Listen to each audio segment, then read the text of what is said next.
Listo. Eso para ver si le ayudo un poquito a esta niña para no tener que repetirle tanto. Bien, si se acuerdan que Mirta está con su manito vendada y andaba hoy en un examen a las 8 de la noche, no puedes. Bueno, dentro de lo que son los trastornos, los diagnósticos, realmente no existe sino un solo diagnóstico de trastorno de glutorio. Y ese diagnóstico es disfagia, es el único que existe. Pero desde lo que nosotros manejamos, desde lo que nos interesa a nosotros como fonoaudiólogos, desde lo que se maneja, yo siempre les digo, nos guiamos por lo que nos guía internacionalmente, la Organización Mundial de la Salud. Tenemos claro que nosotros trabajamos la deglución. Yo tengo muy claro, y siempre lo he tenido, que mi proceso es de rehabilitación hacia el proceso de glutorio. Que respeto mucho el ejercicio de mis colegas ocupacionales, que son los que diseñan todas las órtesis para agarrar una cuchara, llevarla a la boca, para tener la forma, los vasos con huequitos, agujeritos. Todo eso lo diseña terapia ocupacional para trabajar el proceso de alimentación. ¿Por qué nosotros nos metimos y los estamos trabajando invasores? ¿Por necios? Porque eso es función de otros colegas. Entonces hay que tener muy claro el ejercicio nuestro, el ejercicio de los demás y procurar no meternos tanto, no meternos tanto en el otro tipo de cosas que en la medida que uno trate con respeto a los demás colegas, ellos lo tratan a uno con respeto y procuran no meterse mientras uno esté. A mí aquí me respetan y muchos hacen delusión, pero me respetan. Cuando yo estoy, se abren del espacio y dicen, está Patricia, ¿sí? Pero es algo que es muy correcto. Hablo de los colegas no fonoaudiólogos, ¿no? Los fonoaudiólogos dicen, ah, no, es que la señora está atrasada, ¿sí? Entonces ellos hacen lo que ellos quieren. Pero lo que son los profesionales de otras áreas, yo les respeto su ejercicio, ellos me respetan el mío. Bien. Hola, Jonathan. Con relación entonces a los diagnósticos, nosotros en el ejercicio fonoaudiológico tenemos dos diagnósticos de la deglución básicos, uno de la alteración funcional y otro de la alteración orgánica, por decirlo de alguna forma, porque vamos a discutir un poquito eso. Todo lo que tenga que ver con fase oral de la deglución a nivel funcional, lo llamamos deglución atípica. Esa es la definición que da Irene Marchesán hace algunos años sobre eso. Pero realmente lo que tenemos que tener en cuenta es que ese diagnóstico, ni siquiera ese, que es de un prestigioso personaje de la fonoaudiología, existe. Pero también lo dice Julano, lo dicen los argentinos, lo dice mucha gente. Sí, claro, existe el diagnóstico, los odontólogos nos entienden cuando hablamos de deglución atípica, pero en la literatura, en lo que nos rige a nosotros como clasificación internacional de las enfermedades, no existe. Y entonces, ¿qué vamos a hacer? Algo que es importante y que se los digo porque yo aprendí a trabajar el trastorno de glutorio, más no el trastorno de alimentación. Tenemos que definir muy bien los términos, muy bien. Estábamos hablando ahorita de que cuando usted es fonoaudiólogo y hace un magíster en nutrición, sigue siendo fonoaudiólogo, pero nunca será nutricionista, ni nutriólogo como lo llaman en otros países. ¿Qué le da a usted? Más conocimiento. Ahora, que le sea válido o que esto sea igual que decir que usted es el super guau en disfagia, hay mucha diferencia.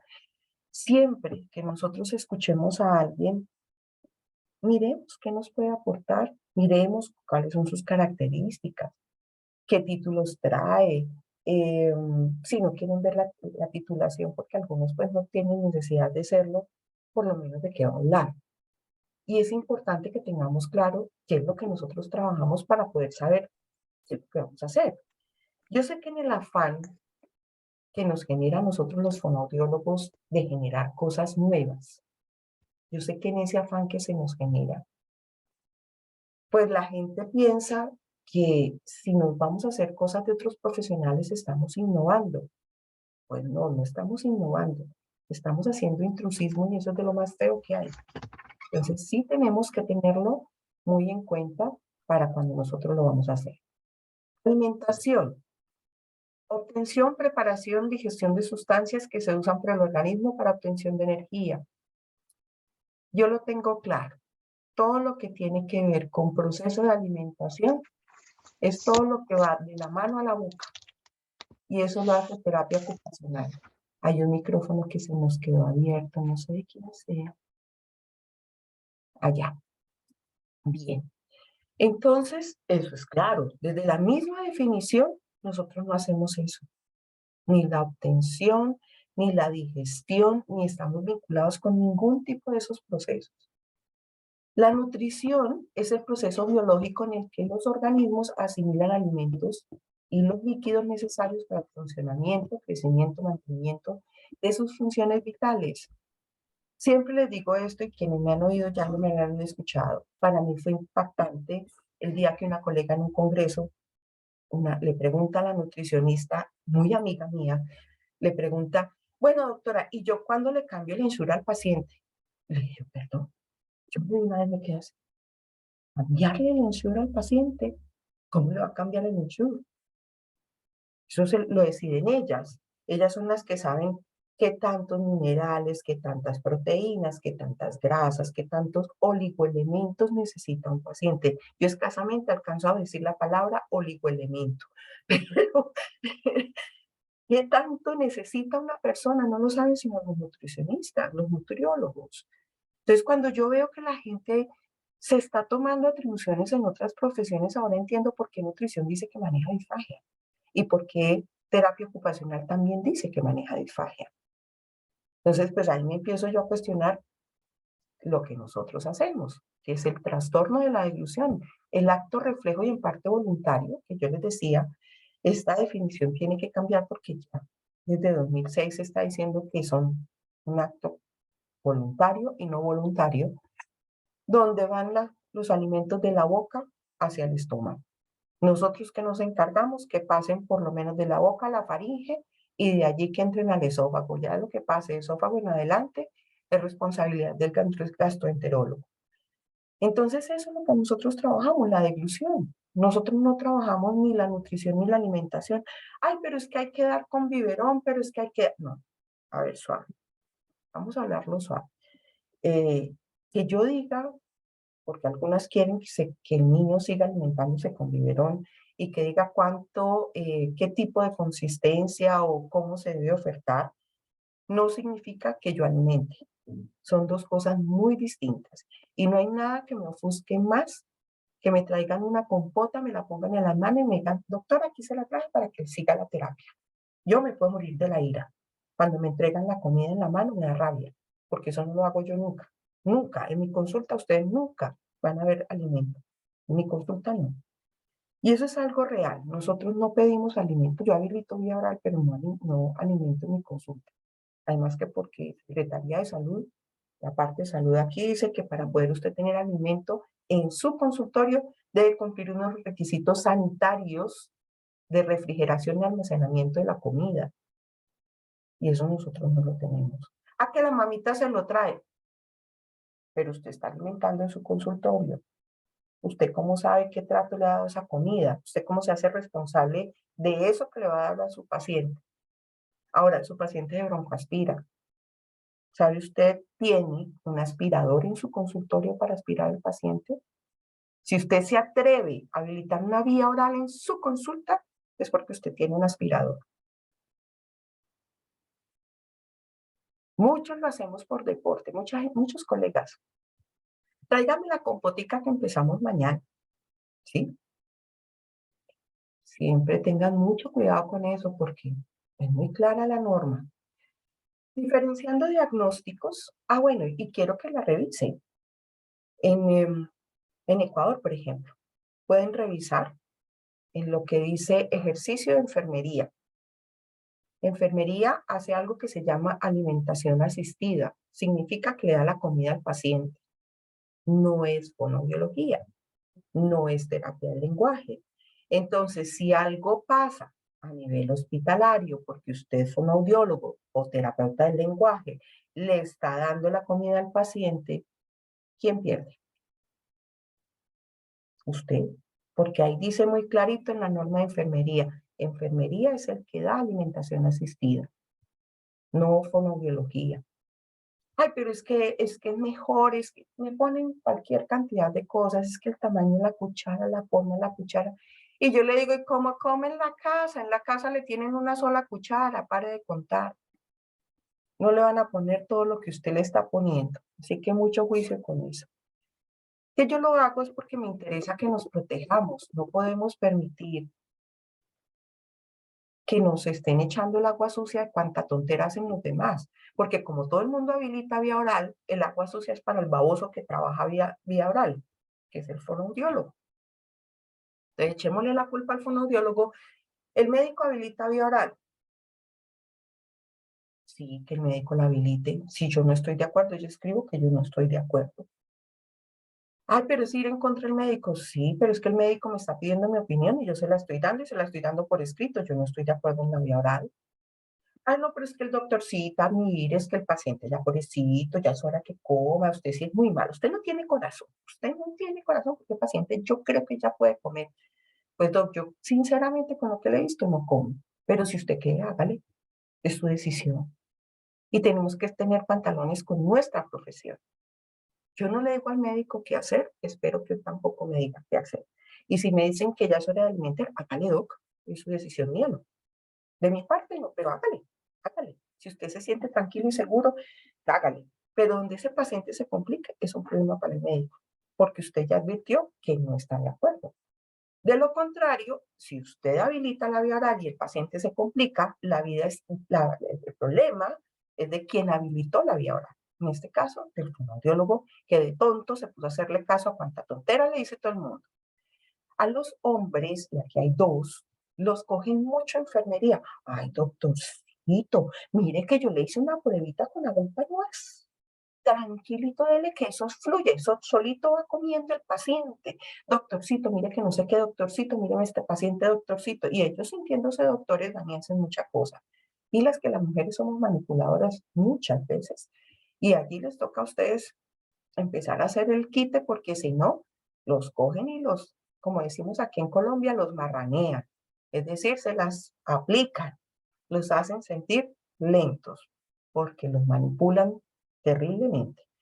Bien, les decía que diferencial de diagnósticos, una cosa son los trastornos de la alimentación, donde tenemos la anorexia, la bulimia, la remascación, que son trastornos de alimentación. A mí me escribe un colega y me dice, Patricia, tengo un paciente con remascaciones. Normalmente ocurre en autismo o en pacientes con un retardo mental avanzadito. Entonces, le dicen a uno, tiene remascación, eso es que deglute y vuelve, envía la comida a la boca y vuelve la mastica. Entonces, ¿qué hacemos? Y yo, pues que eso es un problema de aquí, no es de aquí.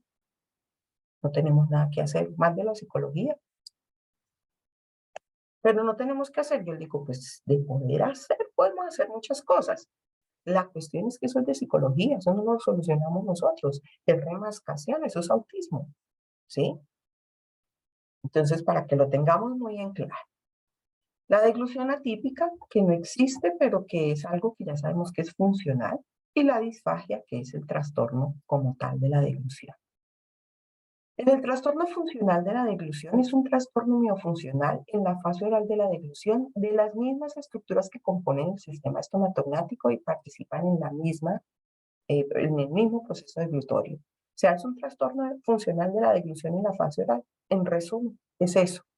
Eso es lo que es el trastorno de la deglución atípica. La deglución atípica, desde odontología, hace algunos años, fue clasificada en dos opciones, disfunciones y parafunciones. Hay una colega muy querida, Normita Chiavaro, Normita Chavaro para algunos. Normita hace un libro que se llama Disfunciones y parafunciones del sistema estomatognático y ella explica muy bien la diferencia. Disfunción, la disfagia, ¿sí? La dificultad para realizar la función.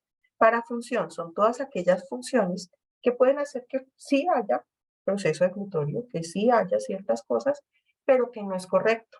Por ejemplo, una deglución atípica con interposición lingual, un problema de selle labial, una mordida abierta anterior. Entonces, todo ese tipo de cosas son parafunciones y la disfunción es la disfagia.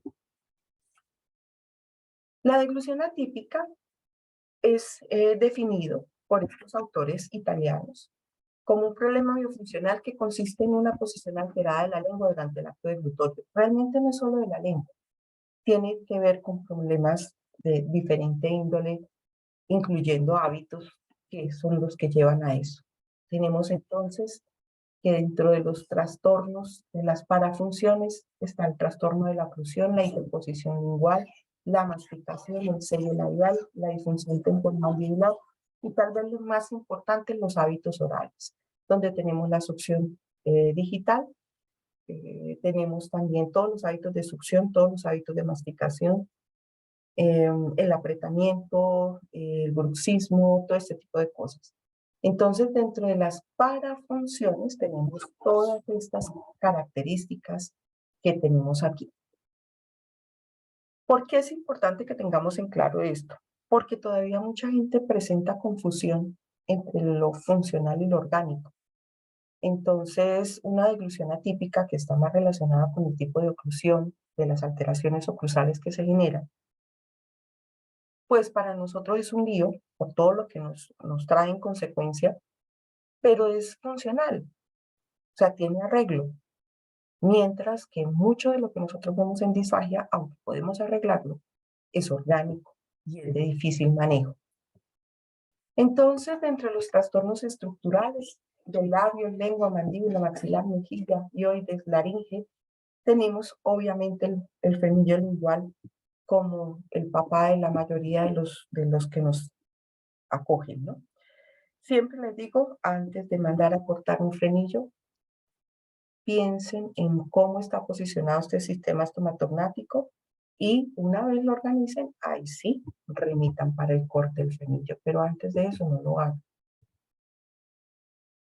Ahora, dentro de los mismos trastornos tenemos la succión, los trastornos de succión, sorbición, masticación, dilución y obviamente todo lo que se deriva en cuanto a fonación, procesos de agua.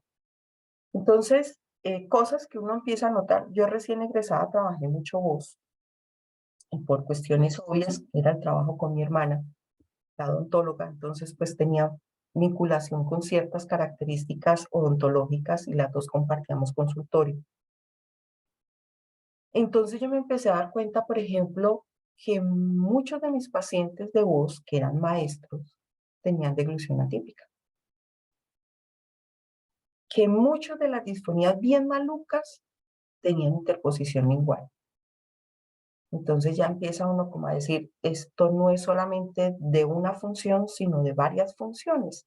Lo que pasa es que no evaluamos todas las funciones, sino que evaluamos una sola, porque nos enseñaron a ver la fonoaudiología segmentada, no como un todo, no todo un proceso comunicativo. Entonces tenemos también los hábitos, y entre los hábitos tenemos los de succión, masticación, y se considera hábito, pero yo diría que muchas veces no es hábito, no son problemas orgánicos reales, el proceso respiratorio. Entonces tenemos hábitos de succión, hábitos de masticación y hábitos de respiración. Esta clasificación es la que se da a nivel de CEPAC de Brasil. Esta clasificación fue con la que yo estudié hace muchos años motricidad orofacial y todavía está vigente para muchas cosas. O sea, como les digo, Normita en su libro lo tiene y Normita da cursos sobre eso. Norma Chavar.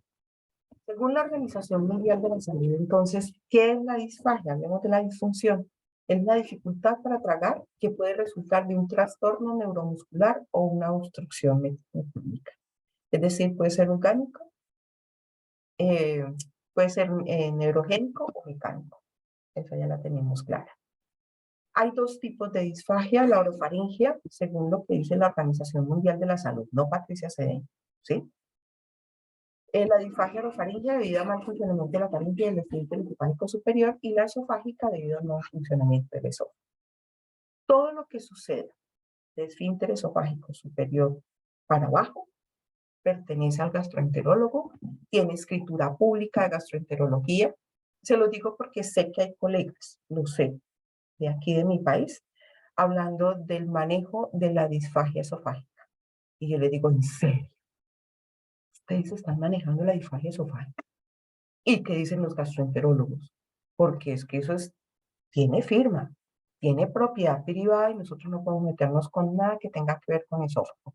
Si les mandan un paciente con una calasia, miren a ver si tiene algún problema de posicionamiento laríngeo, pero de ahí en adelante que nosotros mejoremos la calasia, ¿no? No, eso no podemos hacerlo. Entonces, pues mucho cuidado con todos esos manejos esofágicos porque no es tan fácil. Entonces, la disfagia en su haber, para poderse trabajar, se ha dividido en disfagias neurogénicas y disfagias mecánicas, o sea, todo lo que ocurre por lesión del sistema nervioso central y o periférico, o porque el mecanismo se encuentre alterado. ¿Cuál mecanismo? El mecanismo delutorio, sea porque tenga una hendidura, sea porque tenga una bolsa, o una malformación, un problema a nivel craneofacial, sea lo que sea. Entonces, para eso se ha dividido en esas dos. También se ha dividido, de acuerdo al nivel de severidad, en leve, moderada o severa. Esto del nivel de severidad lo explican algunos autores, el doctor Perclavé es uno de ellos, la doctora Silvia Yuri. Bueno, Silvia es de las fundadoras de la Sociedad Latinoamericana de Disfagia. Habla específicamente de que una disfagia leve es aquella en la que de pronto el paciente tiene alguna dificultad con alguna consistencia. Una disfagia moderada es donde el paciente tiene solo una consistencia que está buena, una o dos. El resto de consistencias están llevadas y no pueden ser trabajadas. Es decir, hay problema. Solo mantiene una consistencia buena o dos consistencias buenas. Y cuando se nos va poniendo muy grave la moderada, se nos va pasando a severa, entonces el paciente requiere apoyo con una sondita. Pare de contar. En la severa es cuando el paciente se demora más de 6 segundos en deglutir. Yo les digo, si la ingesta de líquido se demora 1.32 milésimas de segundo en ser deglutida, el líquido, 6 segundos es un montón de tiempo, es demasiado tiempo. Y una persona que demora 6 segundos hace rato se broncoaspiró. Créanme que sí hace mucho rato. Entonces la severa es la que requiere de una gastrostomía. Es el paciente que uno sabe que no va a comer por vía oral pronto y que requiere la gastrostomía. Entonces yo puedo diagnosticar una disfagia orofaringea que hace referencia a la fase comprometida, ¿sí? De origen neurológico o mixto, ¿sí? Neurogénico y mecánico, porque neurológicos puros, difícil. Hay mucho neurogénico mecánico, hay mucho mixto. Entonces, hablamos de una disfagia orofaringea mixta, severa, o sea, se va de gastro, de una, ¿sí? Entonces, según el origen, puede ser neurogénica o mecánica, funcional u orgánica. Entonces, yo les digo, si la disfagia funcional es una alteración en una de las dos fases, o la oral o la faríngea, a nivel funcional, ¿qué diferencia hay con una deglución atípica? Que también es una alteración funcional de la deglución. ¿Mm? Ahí es donde quedamos todos como... Y entonces yo le hablo a los pacientes, yo les digo, vea, aquí en Colombia tenemos las historias clínicas por obligación, tienen que ser digitales, por obligación, por ley. Entonces yo le digo, vea, como la historia clínica es digital y el diagnóstico que aparece según la Organización Mundial de la Salud es disfagia, yo le voy a colocar disfagia. La disfagia es una alteración de la deglución como lo que usted tiene. La diferencia es que la disfagia es más complicadita. Entonces yo más adelantico le voy a aclarar que lo que usted tiene es una deglución atípica, pero para que el paciente no se estrese, porque los pacientes salen del consultorio y lo primero que hacen es sentarse en el computador y buscar qué es disfagia y después van a decir, ¡oh! Y van a tener que hacer todo eso, me va a abrir un hueco en la panza, todo lo que se imaginan que puede llegar a pasar. Entonces, para que tengan cuidado con lo que dan de información a los pacientes, porque podemos pecar. La deglución y disfagia, entonces, identificar la aspiración, prevenir la neumonía, tal vez es lo que más nos preocupa. Yo creo que es la responsabilidad más grande que nos han soltado a nosotros los fonoaudiólogos y todavía no la hemos asumido del todo como corresponde. porque es decir, usted tiene en riesgo en sus manos la vida de sus pacientes. Y eso no lo hemos terminado de asumir, porque si no, les juro que no haríamos tanta prueba de ensayo-error donde sabemos que el paciente puede broncoaspirar y morir. O sea, si nosotros hubiésemos asumido eso, haríamos con la seriedad que lo debemos asumir. No con la seriedad de que, no, eso vamos dándole, que eso no importa. Que no importa, es que es la vida del paciente. Entonces, cuando tenemos que asumir las cosas con la seriedad es muy importante. Entonces, pues desde los diagnósticos, pues nos basamos básicamente en lo que dice la Organización Mundial de la Salud y nos toca guiarnos por eso porque es el que nos rige. ¿Sí? A nosotros, clínicas y hospitales nos rige eso. En consultorio aquí en Colombia nos rige salud. Hay otros países donde rige educación, pero nosotros somos salud. Entonces, si salud nos rige, tenemos que dar los diagnósticos de salud. Tenemos dos tipos de diagnósticos, los que dicen la CIE, que es la Clasificación Internacional de las Enfermedades. Entonces, si el paciente, la persona que viene conmigo está enferma, sí, claro, tiene disfagia. Hasta donde me acuerdo, es una enfermedad que se llama disfagia. Y tenemos también que hay otra clasificación, pues la internacional de la funcionalidad, que es la CIF. Entonces tenemos dos tipos de clasificaciones bajo los parámetros los cuales podemos trabajar.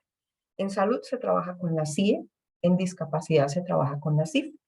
Entonces, pues ya cada quien lo maneja acorde con su vinculación.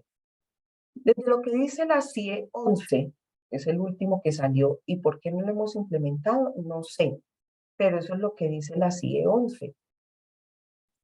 La CIE 11 nos ubica en el diagnóstico MD93, 10R13X, ¿ok? La dificultad para deglutir, causada por una alteración neuromuscular o una obstrucción mecánica. Y especifica los dos tipos, la orofaringia y la esofágica. Y pare de contar. No dice más nada. No dice que la parte de la función, bueno, aquí está funcional, trastorno de la deglución de origen funcional, está definido para patologías esofágicas de origen funcional, no para patologías orofaringias. Entonces, ese DD 90.1 no es equiparable a lo que es un diagnóstico de deglución atípica. Entonces, seguimos en las mismas. Por eso mismo, ya se los voy a mostrar. La CIF, entonces, tiene dentro de sus características en el ítem de funciones corporales, específicamente hacia el capítulo de las funciones del sistema digestivo, metabólico y endocrino, en funciones relacionadas con el sistema digestivo, funciones relacionadas con la ingestión, toda la clasificación, ya sea para succionar, morder, masticar o para tragar, deglución oral, deglución faríngea, esofágica, y así como se los he leído es como se escribe, ¿no? Así es como se escribe toda la redacción del diagnóstico. El diagnóstico para mí sigue siendo un chisme cuando tiene un nombre, disfagia. Entonces, pues sí, se puede seguir diciendo que es un trastorno de la ingesta causado por todo lo que ustedes quieran. Como ustedes lo quieran colocar, no hay ningún problema. Revisamos el ICE-10, el CIE-10, y buscamos la deglución atípica. No existe. Lo que más o menos existe son alteraciones, anomalías dentofaciales, algunos chicos LPH, variaciones con el bruxismo, el apretamiento, pero no directamente un trastorno de la deglución debido a esto. Entonces ahí es donde entramos en alteración, en molestia. Como les decía, nosotros no trabajamos los trastornos de la alimentación. Entonces es muy difícil. La succión no es un trastorno de la alimentación. La succión hace parte del proceso digesitorio. No es parte del proceso de alimentación. La succión sirve para alimentarse, así como la deglución para llevar los alimentos al estómago. Pero no es que nosotros trabajemos la alimentación. Trabajamos la deglución, lo que está haciéndose con eso. Entonces hay diferencia entre los dos ítems.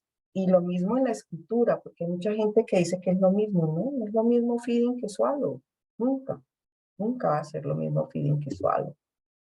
¿Sí?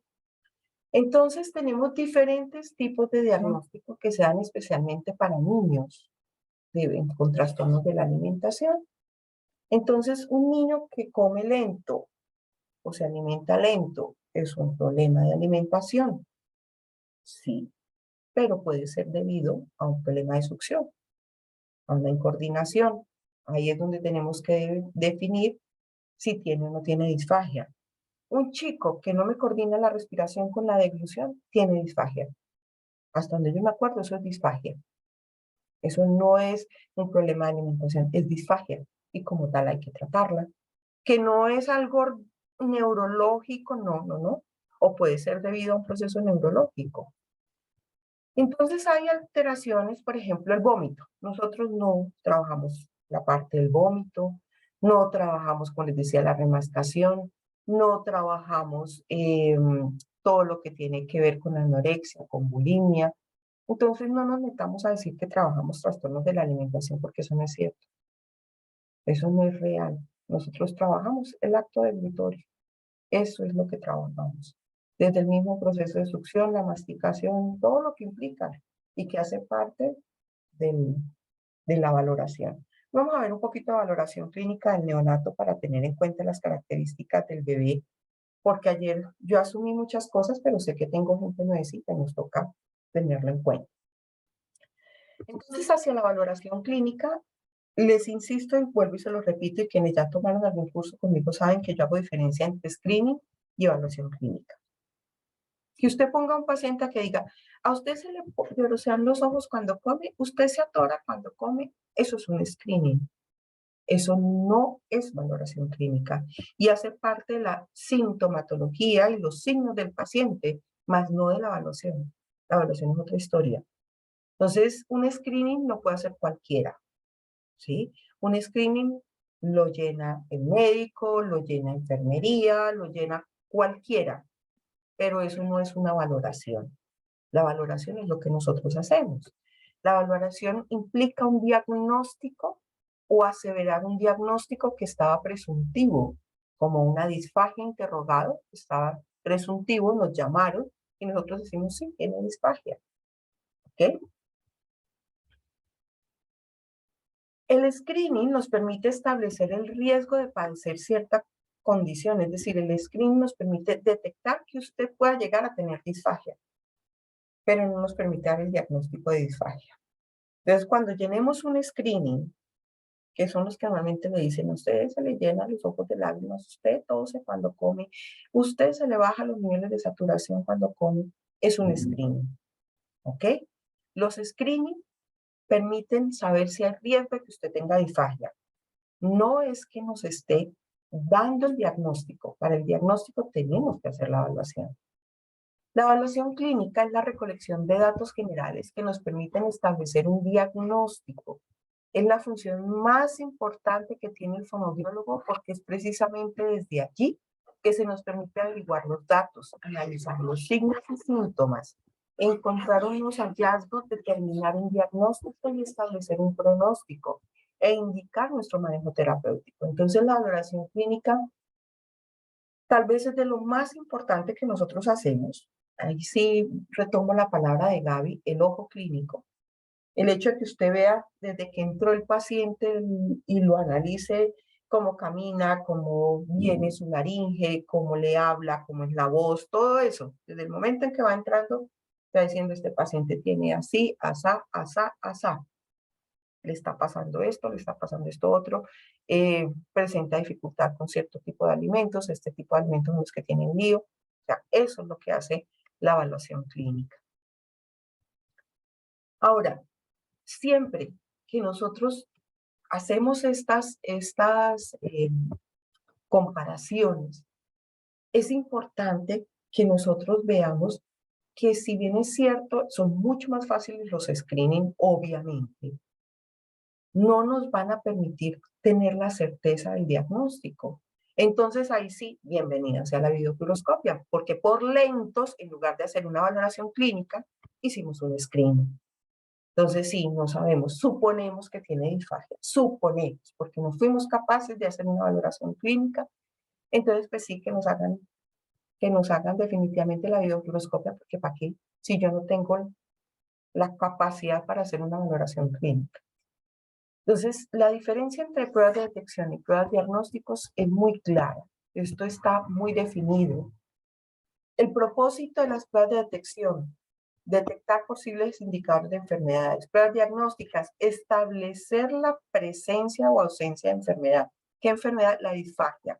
Y grabémonos esto, porque se nos ha dicho que no le debe decir paciente, sin usuario, porque paciente implica enfermedad, pero es que están enfermos, de eso se pueden morir, o sea, están enfermos.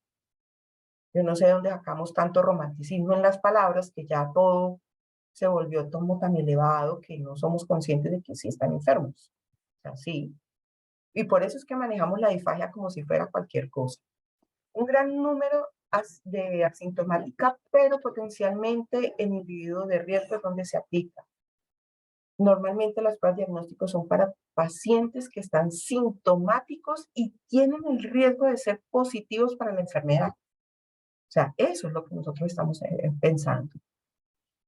Como método de prueba es sencillo: pacientes, personal, profesionales, en fin.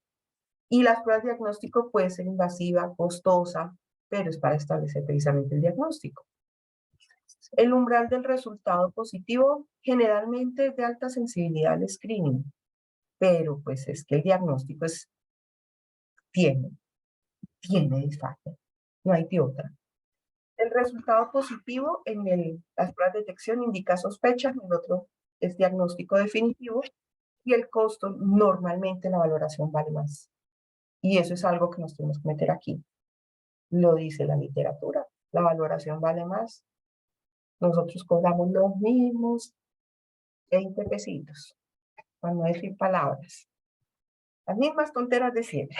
Gabriela se ríe. Prevención y cribados. La prevención y el cribado de la disfagia son fundamentales en los pacientes ancianos. O sea, hay que estar pendientes de los pacientes, más cuando sabemos que son población riesgo. Y si son población riesgo, hay que estar pasando periódicamente screening. Los screening no son malos, lo que pasa es que no son el diagnóstico.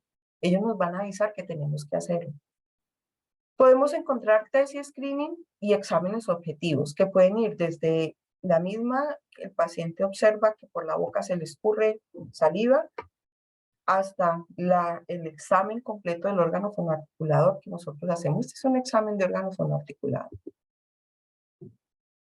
Este es un screening para detección de la disfagia. El del lado es el del hospital de Stanford y el del lado derecho es el que nosotros aplicábamos en Confamiliar. El screening es para que lo llene enfermería, medicina, psicología, trabajo social. Y en esencia es lo siguiente: notan la doble línea después de que dice dificultad respiratoria. Esa doble línea marca de ahí para arriba. Si al paciente lo presenta una sola de esas, requiere valoración para la disfagia. Si en la parte de abajo presenta dos de esas, pues con una parte de abajo, requiere la valoración para la disfagia. Entonces lo que permite es que simplemente en enfermería llegue y haga un checklist.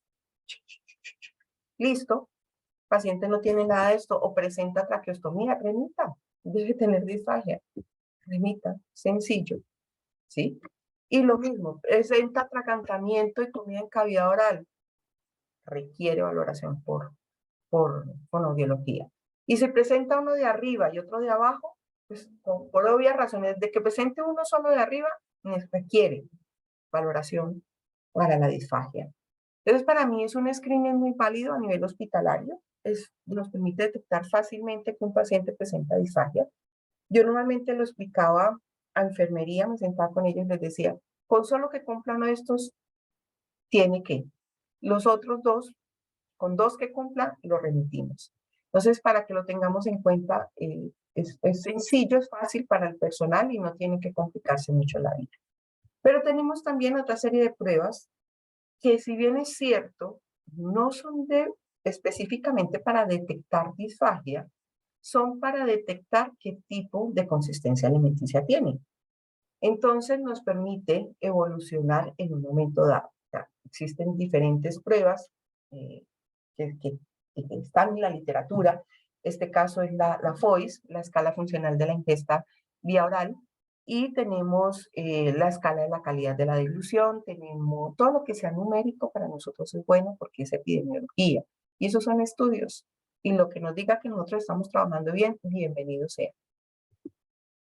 Tenemos que una buena valoración, entonces retomemos la valoración clínica. Una buena valoración permite que yo dé un buen diagnóstico, un diagnóstico certero, que el enfoque terapéutico sea el más apropiado para mi paciente y no sea un montón de locuras de que pongamos los 3 deditos aquí para que degluta correctamente. Tenemos que saber qué le pasa a mi paciente para poder rehabilitarlo, si no estamos perdiendo el año. Si ustedes piensan que la disfagia se trabaja con comida, estamos graves, ¿sí? Porque la disfagia primero se tiene que adecuar todo el sistema estomatognático para que pueda comer. Si el sistema estomatognático no está adecuado, pues no va a poder comer. Es así de sencillo. Entonces, si yo no puedo definir eso, pues voy a seguir trabajando disfagia, como dicen los brasileños: alimentarse se aprende comiendo, a caminar se aprende caminando, a hablar se aprende hablando. Entonces, pues sí, usted no necesita más nada. Si tiene una espasticidad de malas, porque no necesita ningún manejo muscular, porque simplemente comer se aprende comiendo. ¿Para qué le manejo los músculos si así es? Eso no es real. Créanme que estoy siendo lo más irónica que puedo, pero eso no es cierto. ¿Ok? El tratamiento y la valoración, la revaloración constante. Algo que para mí es claro, y es que esto no nos lo enseñaron, y como se nos vino toda la videofluoroscopia encima, entonces hay que hacerle videofluoroscopia hasta el Papa. Entonces, paciente que nos llega con sospecha de disfagia de una vez, no, sin videofluoroscopia yo no le hago nada. Pilas, porque hay que tener, o sea, se nos permitió acceder a los recursos de salud, se nos permitió solicitarlo y que ya el médico diga si lo determina o no. Pero es que imagínese el pobre médico, lo manda para donde usted, para que usted diga si tiene disfagia, y usted lo manda para donde el médico, para que le mandemos un examen para ver si tiene disfagia. El médico queda como loco con eso que usted está haciendo, ¿sí? Porque usted no fue capaz de decirle que tenía disfagia. Así de suave. Entonces, de los recursos del sistema de salud, sabemos que tenemos el acceso, hay que hacer un uso responsable. Es lo segundo. Tuvimos el acceso, hay que hacerlo con responsabilidad. Se manda cuando se necesite, no porque es que a todos hay que mandarles, ¿no? Así no se manda. Que eso nos enseñaron que es que en Canadá, que en otro país, pues son países que tienen mucho dinero. Nosotros vivimos en Latin American People. Somos puros latinoamericanos, nosotros vivimos con las uñas y no nos pagan bien porque nos pagan mal por eso, porque no tenemos. Y si nosotros gastamos la plata de lo que nos tienen que pagar a nosotros en exámenes que no necesariamente son importantes y urgentes, pues estamos quemando el recurso y no nos van a pagar bien y nosotros somos los perjudicados. El día de mañana que usted necesite cualquier otro tipo de examen, no lo van a dar porque no hay plata. ¿Qué opera? No hay recurso. Toca esperar 2 meses hasta que empiece el año entrante para que haya plata de nuevo y le podamos mandar el examen. ¿Cómo la ven? Y eso es lo que nos pasa en nuestro glorioso sistema de salud. Y obviamente, tener y apoyarnos mucho en la valoración clínica. Siempre que nosotros mandemos un examen, miremos que se cumpla un objetivo con eso. O sea, si yo voy a mandar un examen, sea una FES, una videofluoroscopia, lo que yo esté mandando, un análisis acústico, que es el más sencillo de todos, y nos vamos siempre, si nos dicen tomografía, mandamos la tomografía, porque es que esto hay que mandar en lo más caro. Pilas, hay que ser económicos con el recurso. A usted no, cuando usted empieza a enfermarse, le mandan primero el parcial de orina, el examen de sangre, pero no le mandan de una la tomografía o el superescáner cerebral, sino que están esperando a ver si usted tiene por otro lado la cosa, no por la parte cerebral. Entonces, siempre hay que pensar en qué objetivo va a cumplir conmigo ese examen. Si es para que saber si tiene disfagia o no, está muy grave. Si es para que le diga a usted qué va a hacer, está más grave todavía, porque ni siquiera usted tiene idea de lo que va a hacer. Ni siquiera usted sabe qué es lo que va a hacer. Tiene que esperar que otro profesional le diga qué es lo que usted tiene que hacer en terapia, porque ese es el atrevimiento que se toman algunos que hacen las videofluoroscopias. Tiene que trabajarle Mendelssohn. Tiene que hacerle 3 a la derecha, 3 a la izquierda y hacerle 2 para arriba y para abajo. A mí eso me da una ira. Cuando me mandan una videofluoroscopia se me provoca coger al profesional y darle por la cola. Yo pedí una videofluoroscopia, yo no pedí que me dijera qué hacer. O sea, yo no pedí eso, pero hay gente que le encanta que le digan así la receta. Además que la receta hay que cambiarla todos los días, a no ser que usted sea tan lento que su paciente no evolucione. ¿Sí? Es de la única forma. La eficiencia, la utilización de recursos, específicamente si los estamos haciendo de manera eficiente. Entonces tenemos dos tipos de valoración, la valoración clínica y la valoración instrumental. Entonces la valoración clínica es lo que yo hago en mi consulta, que puede ir apoyado de otro tipo de valoraciones, como la ausculta cervical, el análisis acústico de la dilución, de otro tipo de valoraciones que deben tener, por ser objetivos, valoraciones instrumentales, otro precio, otro valor, porque requieren de otro tiempo adicional. Entonces tenemos la valoración clínica que incluye aspectos descriptivos del paciente, musculares, estructurales, funcionales y la misma ausculta va allí. Lo que no va allí es el análisis acústico, ¿ok? Las pruebas que normalmente son los test, donde están todas aquellas pruebas que aprendimos, prueba funcional de la deglución, el gas, ¿cuál es la otra de las pruebas que también es funcional? Que viene aquí como test, el SAFE, que también son pruebas que son muy específicamente para esto. Y tenemos las objetivas donde obviamente vamos a tener la electromiografía, el análisis acústico de la deglución, la videofluoroscopia, la FES, el análisis acústico de la voz, si es necesario, si se requiere, porque es el mismo sistema estomatognático, ¿no? Estamos hablando de que no se nos cambie el sistema, ¿ok? Retomando entonces la valoración clínica es el pilar del buen diagnóstico y enfoque terapéutico. ¿Sí? Si yo tengo eso claro, lo voy a tener bien para toda la vida. El cómo realizar una valoración y un reporte lo vamos a tomar desde parámetros, y esto es más por una fijación mental que tenemos, porque cuando éramos chiquitos nosotros en nuestra evolución nos guiábamos de todo lo que los españoles decían, ¿cierto? Ya cuando dejamos de depender de España, dependemos de Estados Unidos. Entonces les voy a hablar de Asha para que se queden tranquilitos y no me digan más nada. Porque... ¿Y eso quién le dice? ¿Y eso dónde lo sacó usted? Bueno, yo lo aprendí hace muchos años y mucho ha sido de retroalimentación con mi esposo, que él me ha enseñado cómo pulirme y cómo cuidarme y cómo hablar ante otros profesionales de la salud, que es lo importante. Entonces, ¿qué dice Asha? Para todos. Entonces, Asha habla específicamente de estos aspectos, que los vamos a ver uno por uno, pero que es bueno que lo tengamos aquí. Entonces, inicialmente, Asha habla de una declaración introductoria, una descripción de los parámetros del examen, una lista objetiva de los resultados del examen, una declaración que relata la impresión del autor sobre los hallazgos y finalmente una lista de recomendaciones que van incluidas aspectos muy específicos dentro de lo que se planea o de lo que se dice. Entonces, cuando nosotros vamos a redactar un informe, siempre que lo tengamos en cuenta, después de haber hecho una valoración muy completa, tenemos que seguir estos parámetros. Estos parámetros son los que nos permiten organizar la idea y dar un diagnóstico justo con un buen pronóstico, o sea, un pronóstico claro, no bueno de que sea bueno para el paciente, sino un pronóstico claro. Y obviamente nos permite orientar la terapéutica de la mejor forma posible. Si yo tengo una buena valoración clínica, créanme que tengo casi el 100% de la descripción de la patología del paciente y de la terapéutica que voy a hacer.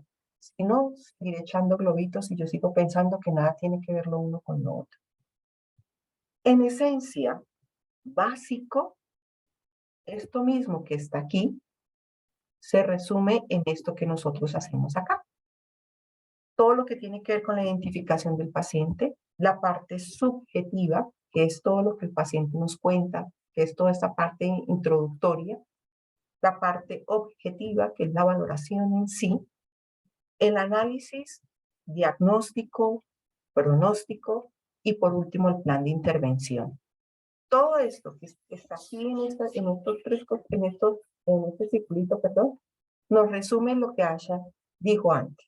Sin embargo, como les digo, ustedes requieren que lo diga alguien más fuera de Patricia Cedeño, entonces yo se los traigo, alguien más fuera de Patricia. ¿Ok? ¿Qué es el aspecto subjetivo de la valoración clínica? Es la declaración introductoria según Asha, ¿sí?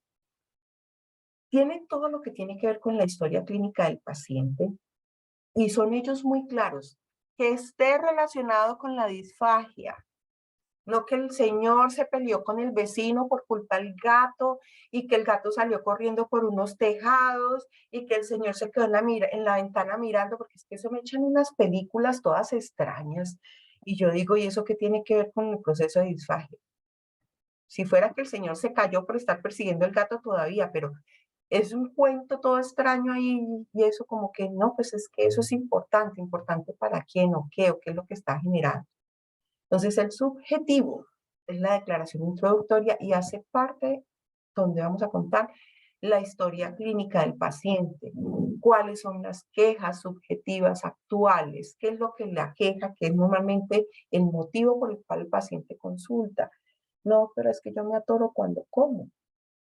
Cuando le dicen a uno, no, doctora, es que se tose y se pega unas atoradas que uno dice Virgen Santísima.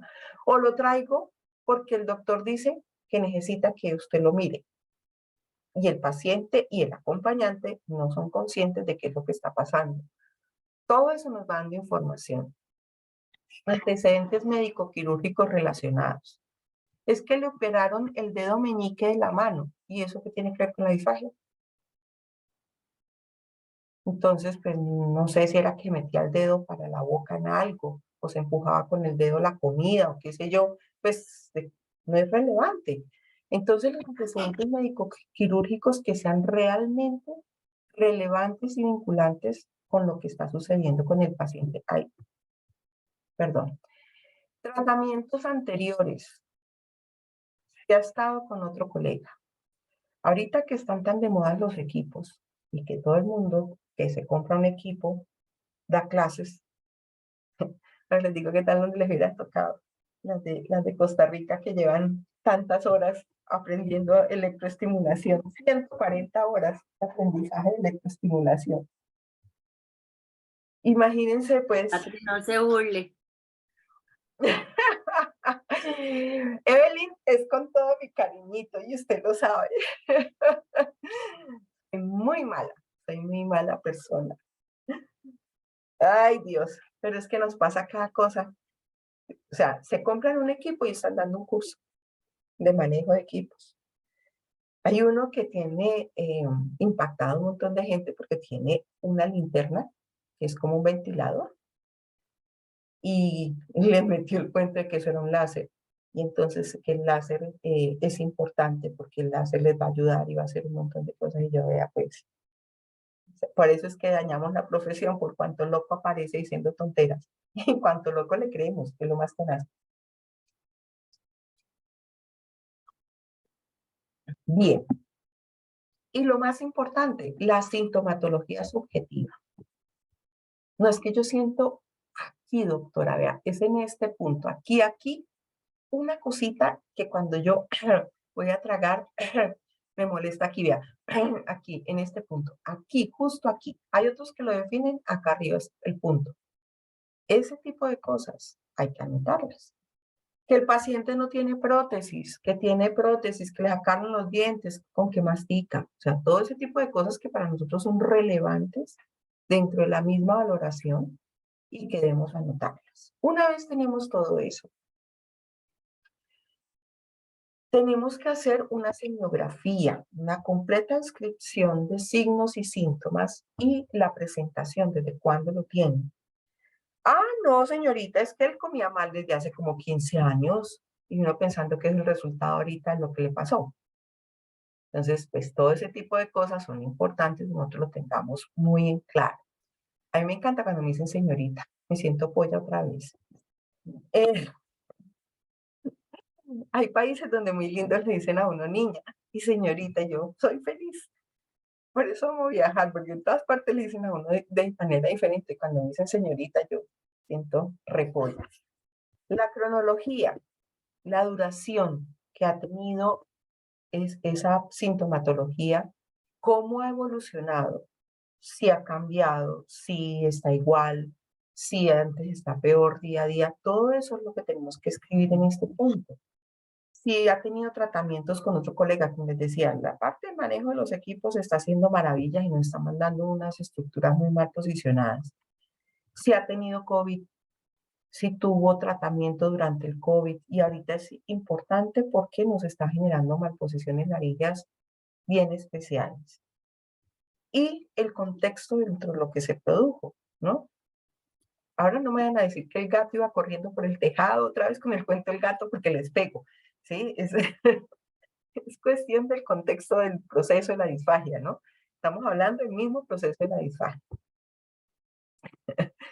La valoración anatómica y funcional siempre debe ser en orden, metódica, sistemática, con respeto hacia el paciente, ¿ok? Descriptiva y clara. Yo, y lo saben la mayoría de los que han estado conmigo, paciente que llega a mi consultorio, paciente que yo salgo por él. Me parece una falta de respeto que me lo hagan pasar.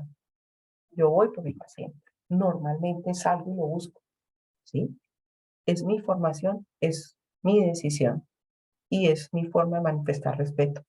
Ninguno de mis pacientes se llaman Pedro, Clarita, Roberto, sino Don Juan, Don Roberto, Doña Clara. Así ellos me digan, no, pero dígame Clara, que es que me hace sentir viejita, pero es que yo no soy capaz, ¿sí? Es respeto. Respeto por lo que comen o no comen. Respeto por las creencias. Todo eso lo tenemos que tener en cuenta. Ahora, cuando yo era chiquita en fonoaudiología nos enseñaban a empelotar todo el paciente para examinarlo. Ya hoy en día sabemos que no necesitamos desnudarlos todos. Entonces, mucho respeto con la privacidad del paciente, mucho respeto con lo que come, con la parte de la prótesis. Para la mayoría de los pacientes es un momento de intimidad vulnerable cuando uno le pregunta por la prótesis. Entonces, la prótesis oral, ¿no? La prótesis auditiva a muchos ni les importa, pero la prótesis oral sí. Claro que, por ejemplo, mi mamá dice que una prótesis auditiva es decirle viejita. Es que ella no se va a dejar nunca colocar una prótesis auditiva porque eso es para los viejitos y ella no está viejita. Pero tengamos en cuenta eso, que son precisamente las cuestiones de nuestros pacientes disfágicos y más si son adultos.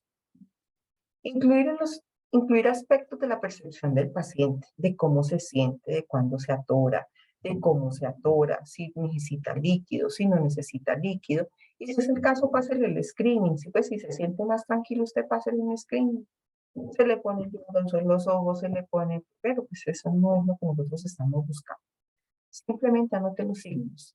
¿Okay? Siempre que nosotros hacemos un diagnóstico, siempre se va a colocar el que más relevancia tenga para el paciente. Eso se tiene un paciente que llega con una disfagia, una disfonía, una afasia.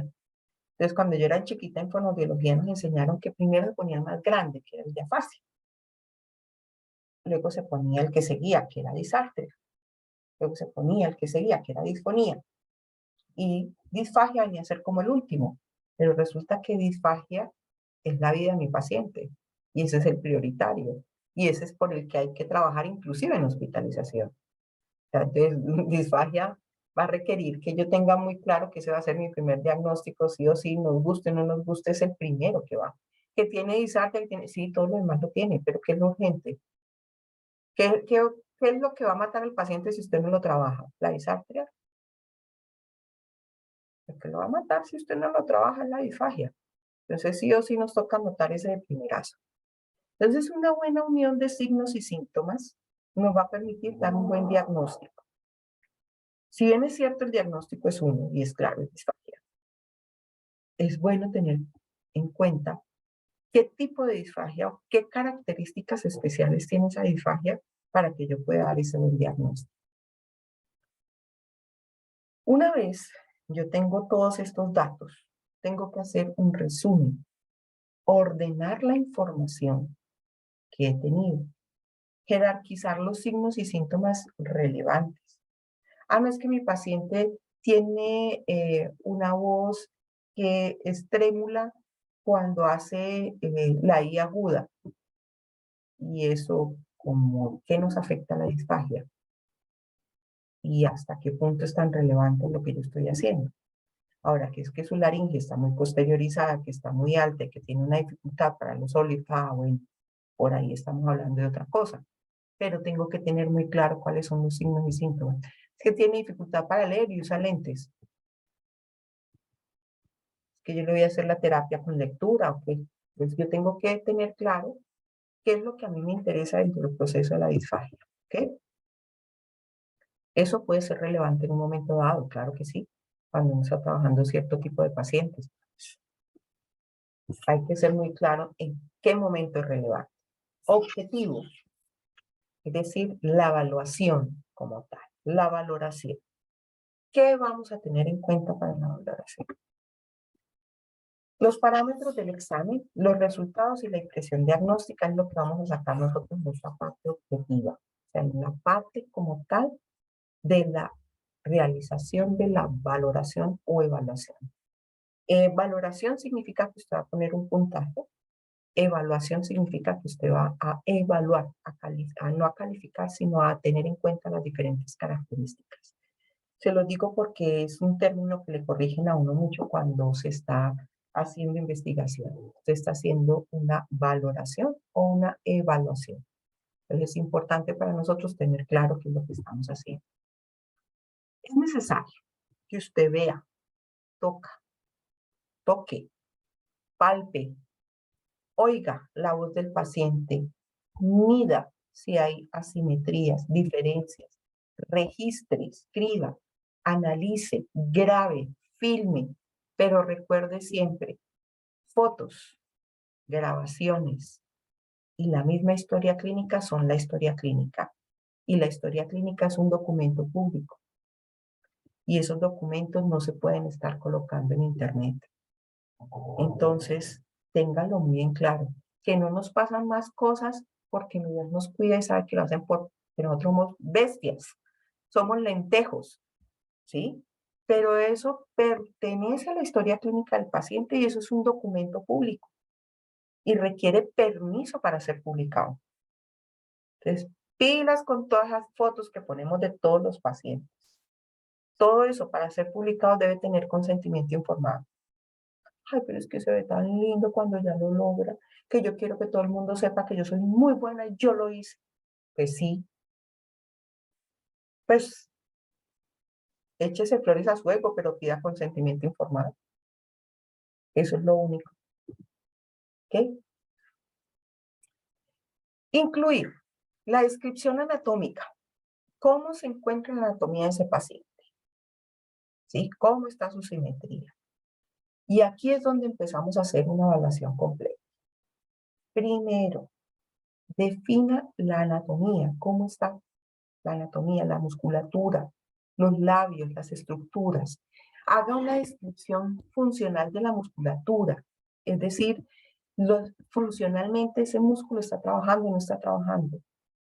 ¿Por qué hablo de músculos? Porque es que usted para hacer todos esos movimientos de glutorios requiere contracciones musculares. Y si no sabe hacer las contracciones musculares, ¿cómo hace la función final que necesitamos? Otra cosa, las características musculares. El músculo está corto, está largo, está hipertónico, está hipotónico, está atrófico, está espástico, está flácido. ¿Cómo está ese músculo? Definir los aspectos de la patología que están afectando ese desempeño funcional. Aquí tengo yo que decir, por ejemplo, paciente que tiene una lesión en neurona motora superior, generando una espasticidad, por lo que vamos a encontrar una hipertonía y espasticidad en tales sitios. Paciente, por ejemplo, con Parkinson, el paciente Parkinson no tiene espasticidad, pero sí puede tener una limitación del movimiento. Entonces, lo que tiene es rigidez. Entonces, yo tengo que colocar que presenta atrofia muscular, hipertonía de tales músculos pero por la característica de su patología hay una rigidez que no permite que haya un movimiento. ¿Ok? Descripción de la función de glutoria. Ahí sí nos vamos con todas las características. Desde el momento en que el paciente empieza con el proceso de glutoria.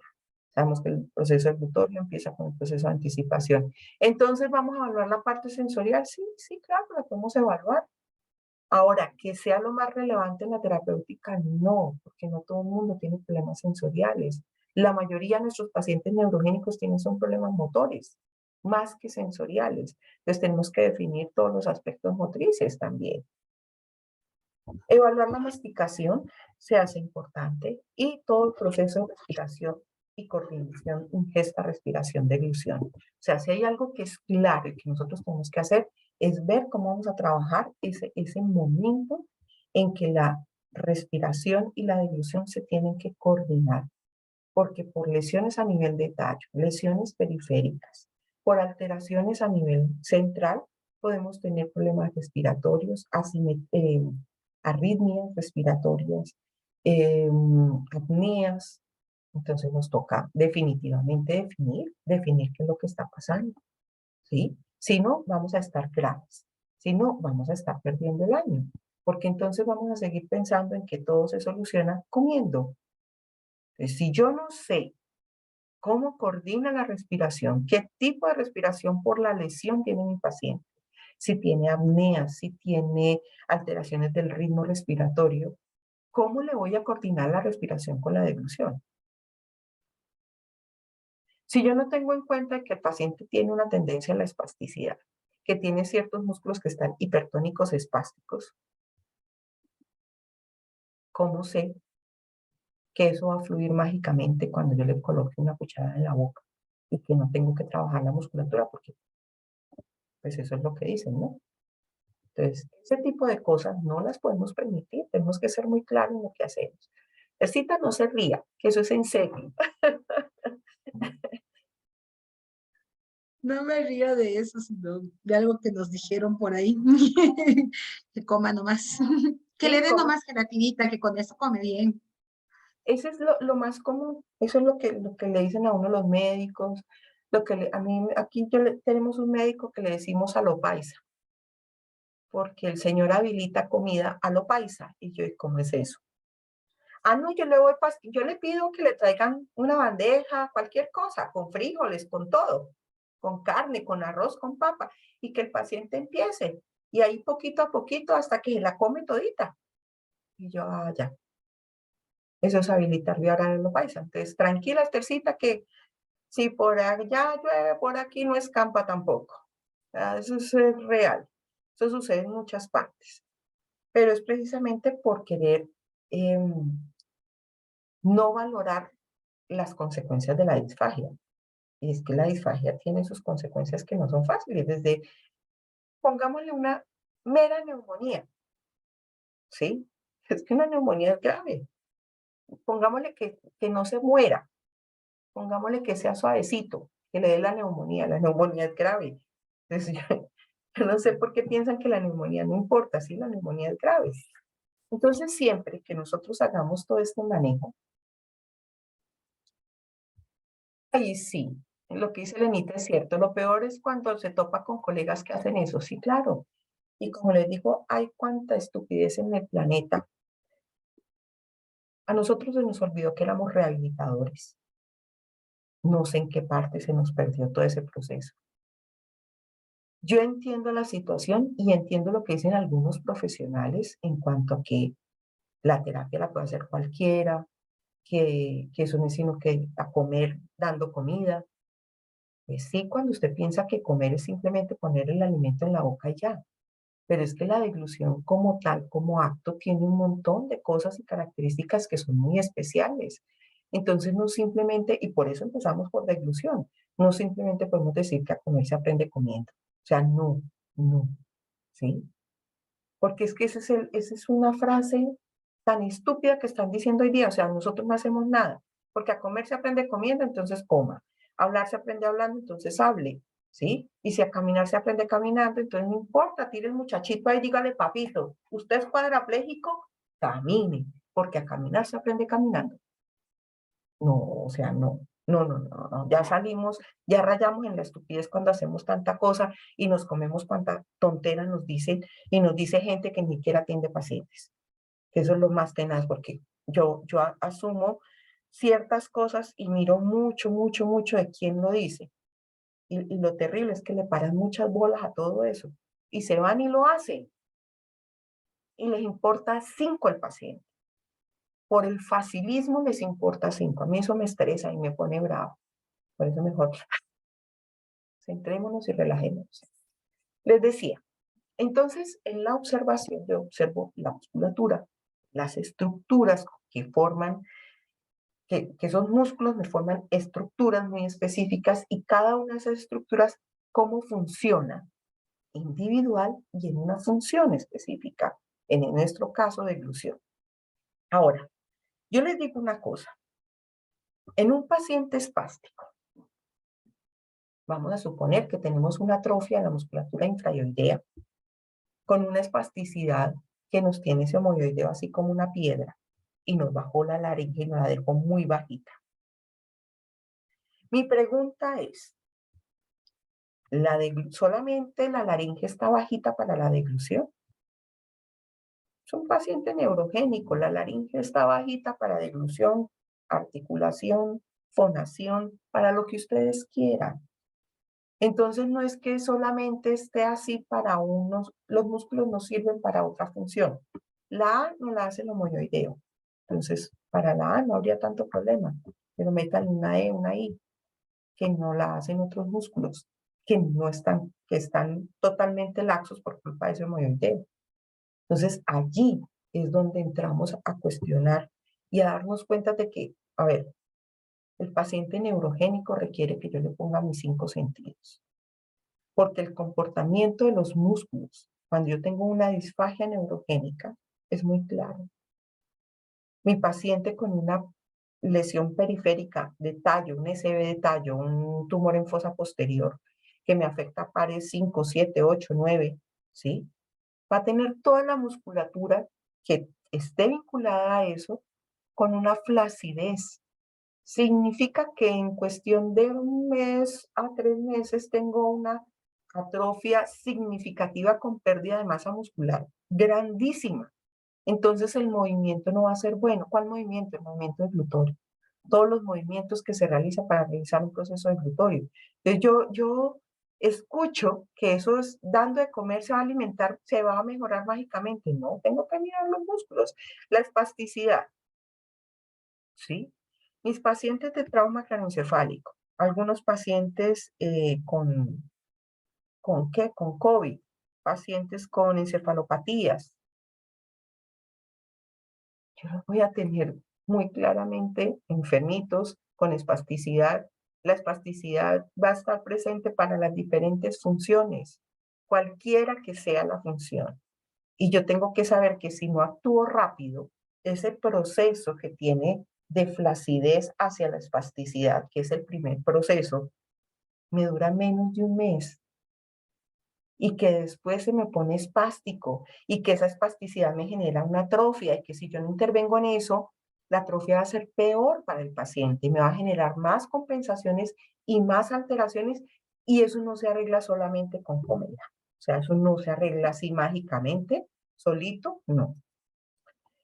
Igualmente, entonces, vamos a tener que hacer una evaluación muscular muy completa. Yo siempre les digo, esto para algo. Yo creo que a Evelyn no le alcanzó a tocar esto, pero de pronto sí, mis copias de esa época. En Costa Rica, cuando yo di clase, yo les daba estas valoraciones de órgano fonoarticulador muy completicas. Y esas decían, Patricia,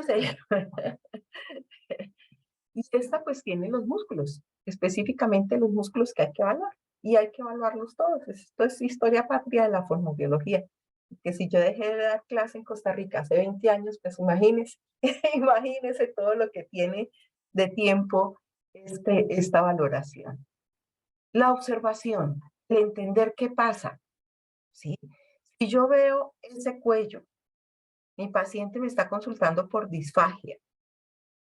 ¿Qué le está pasando a este man? O sea, ¿qué es lo que está pasando desde que va entrando? Es un paciente con disfagia.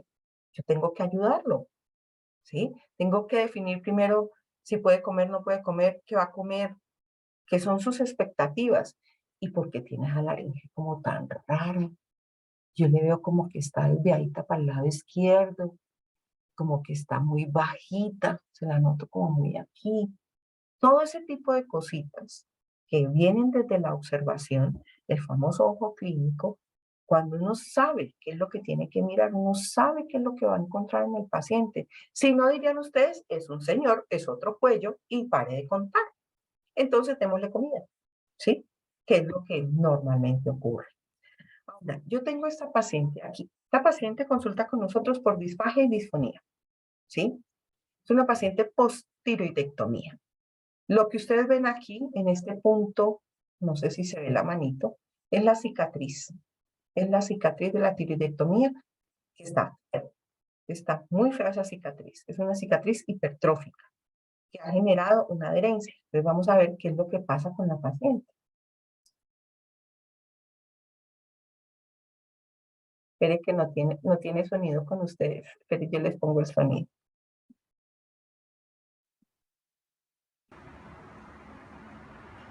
Venga, a ver, la devolvemos.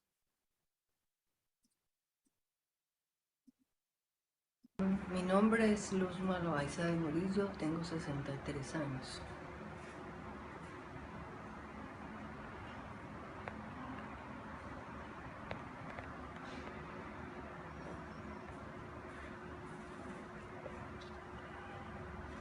¿Sí ven el movimiento laringeo? ¿Cómo está?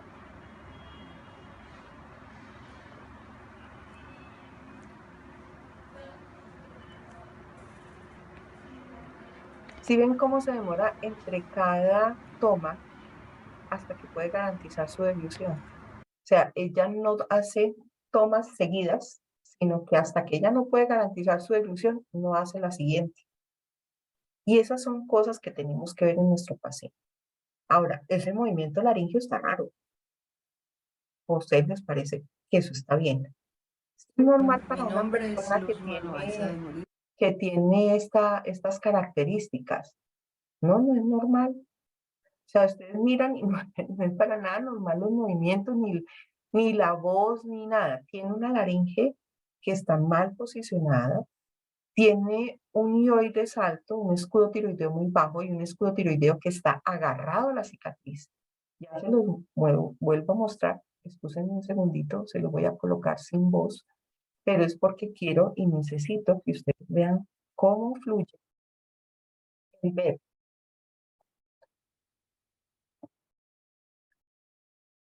Y ella decía, solo me atoro algunas veces, pero siempre come en esa forma. ¿Ven el movimiento cómo se inicia en el lado izquierdo, pero el lado derecho del que sube?